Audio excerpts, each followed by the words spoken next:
Oke, malam guys. Kita Malam. untuk hari ini tema kita kesetiaan. Kita ambil ayatnya dari Lukas 16 ayat 10. Jadi tema kita kesetiaan diambil dari Lukas 16 ayat 10. Saya bacakan.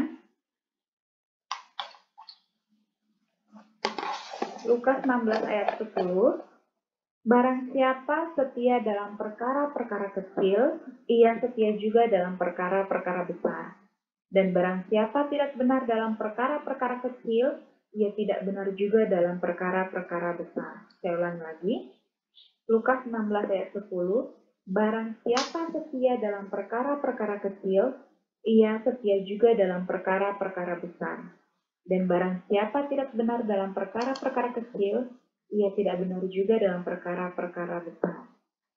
Ini temanya kesetiaan. Jadi untuk zaman sekarang ini, kesetiaan itu harga yang sangat sulit untuk dijumpainya. Karena kayak misalnya public figure, artis nih, mau Hollywood atau dalam negeri. Kayak kesetiaan itu suatu hal yang bukan tidak ada, sangat jarang. Jadi kita sering saat ini banyak istilah-istilah tentang perselingkuhan ya, pelakor, pembinor, orang ketiga, wanita yang tak diinginkan, itu deh banyak ya untuk hal-hal seperti itu. Dan banyak sekali dalil-dalil untuk perselingkuhan yang dilakukan.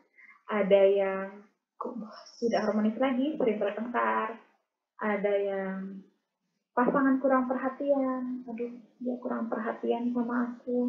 Terus ada si B yang ngasih perhatian, aduh kayaknya dia lebih cocok, coba ah. Terus ada yang cinlok, ini cinta lokasi nih, ini agak berbahaya nih, karena bisa di semua tempat. Jangan pikir di gereja tidak ada cinlok. Yang bahaya cinlok kalau masing-masing sudah punya pasangan, gitu ya. Dan perselingkuhan ini dulu dominnya kayaknya tapi zaman sekarang terlalu emansipasi wanita ya. Wanita juga banyak selingkuh, gitu ya. Jadi kita tidak bisa mengatakan gender pria lebih banyak selingkuh, tidak. Nyatanya sekarang kita sering lihat juga wanita juga sudah berperan aktif ya. Aktif ya Bun, wanita dan prianya tidak setia ya Bun ya. Oke, kita kembali lagi bahwa Tuhan jelas tidak menginginkan perselingkuhan atau ketidaksetiaan ini. Di Galatia 5 ayat 22, kesetiaan sendiri sebagai salah satu buah roh. Coba Erni bacakan Galatia 5 ayat 22.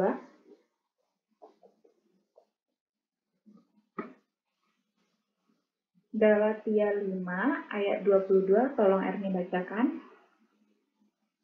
Galatia 5 ayat 22. Tetapi buah roh ialah kasih, sukacita, damai sejahtera, kesabaran, kemurahan, kebaikan, kesetiaan. Ada kata kesetiaan di situ ya. Bahwa memang Tuhan jelas sangat menginginkan itu, kesetiaan itu ya. Seperti tadi dikatakan dalam Lukas 16 ayat 10, bahwa Tuhan memandang kesetiaan sebagai hal yang berharga. Bahwa dimulai dari hal kecil, baru dipercayakan hal yang besar. Jadi, untuk saat ini apapun yang hal kecil yang kita kerjakan, kita harusnya mengerjakannya. Bahwa nanti ada tanggung jawab lebih besar lagi yang akan dipercayakan Tuhan sama kita. Nah, kesetiaan ini nih, cakupannya luas ya. Nggak cuma tentang pasangan gitu. Jadi ingat dengan orang-orang yang tidak punya pasangan, seperti apakah mereka tidak bisa setia dalam hal lain gitu. Jadi kesan tidak hanya dalam konotasinya setia nggak orang kasih hanya karena pasangannya, suami istri atau pacar dan lain sebagainya.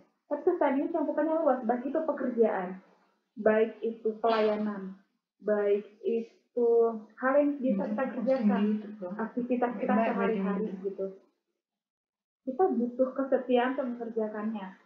Dalam artian bahwa misalnya pelayanan nih, apa ya, pelayanan nggak ada sih pelayanan yang besar atau kecil, hanya sering orang kayak mengurutkan bahwa seperti aser atau sebagai tim doa, biasanya itu kayak yang biasanya kalau ketua, sekretaris, bendahara itu kayak urutan yang paling pertama yang gimana gitu, walaupun palingnya sebenarnya tidak ada yang besar dan kecil, tapi maksudnya hal yang mudah ya. Kalau untuk jadi aser mungkin hampir ya, nggak semua orang juga yang bisa jadi aser.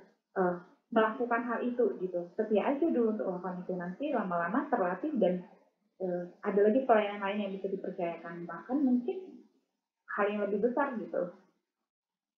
Nah, untuk malam ini kita belajar untuk kesetiaan, belajarnya itu untuk senantiasa bersyukur.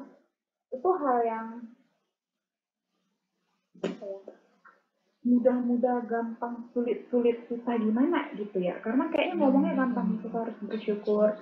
Karena pada kenyataannya kita sadar tidak sadar kita sering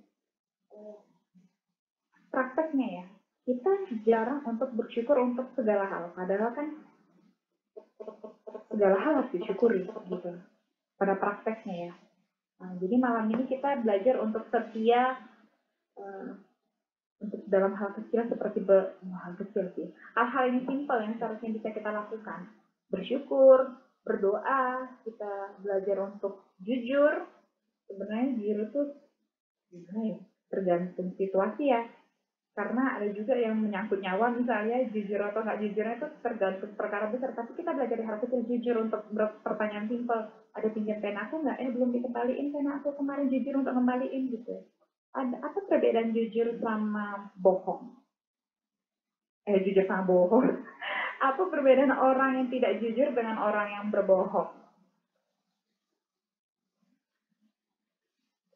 Jujur dan orang Ada yang tahu perbedaan orang yang tidak jujur dan orang yang berbohong? Kalau berbohong ada niat dari pelakunya. Kalau tidak jujur, dia ada niat untuk jujur tapi ditahannya kejujurannya.